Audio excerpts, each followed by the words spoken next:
शिवपुरी नागार्जुन राष्ट्रीय निकुंज नेपाल की काठमांडू घाटी के उत्तरी किनारे पर स्थित एक बेहद खूबसूरत और समृद्ध संरक्षित क्षेत्र है। अगर आप शहर की भागदौड़ और शोर शराबे से दूर प्रकृति के शांत वातावरण में एक दिन की हाइकिंग का आनंद लेना चाहते हैं तो यह पार्क सबसे बेहतरीन विकल्पों में से एक है। शिवपुरी नागार्जुन राष्ट्रीय निकुंज में हाइकिंग की मुख्य विशेषताएं सुगम पहुंच काठमांडू शहर के केंद्र जैसे थमेल या बूढ़ा नीलकंठ से यह पार्क केवल 12 से 15 किलोमीटर की दूरी पर है। आप केवल 30 से 45 मिनट की ड्राइविंग के बाद हाइकिंग की शुरुआत कर सकते हैं। हिमालय और घाटी का सुंदर दृश्य। शिवपुरी चोटी 2732 मीटर पर पहुंचने पर आपको लांगटांग, गणेश हिमालय और मनासलू पर्वत श्रृंखलाओं का शानदार नजारा देखने को मिलता है। साथ ही पूरी काठमांडू घाटी का विहंगम दृश्य दिखाई देता है। आध्यात्मिक स्थल हाइकिंग के रास्ते में प्रसिद्ध नागी गुम्बा बौद्ध मठ आता है, जहां बौद्ध भिक्षुणियां रहती हैं। इसके अलावा बागमती नदी का पवित्र उद्गम स्थल बागद्वार और विष्णु द्वार भी इसी पार्क के भीतर स्थित हैं।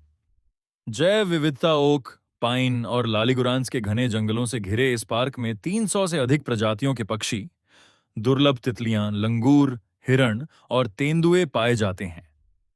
यह जगह पक्षी देखने वालों और फोटोग्राफरों के लिए एक स्वर्ग है। साफ हवा और ताजे जल स्रोत। काठमांडू घाटी के मुख्य जल स्रोत होने के कारण यहाँ का वातावरण बेहद स्वच्छ है और रास्ते में कई छोटी नदियां व झरने मिलते हैं।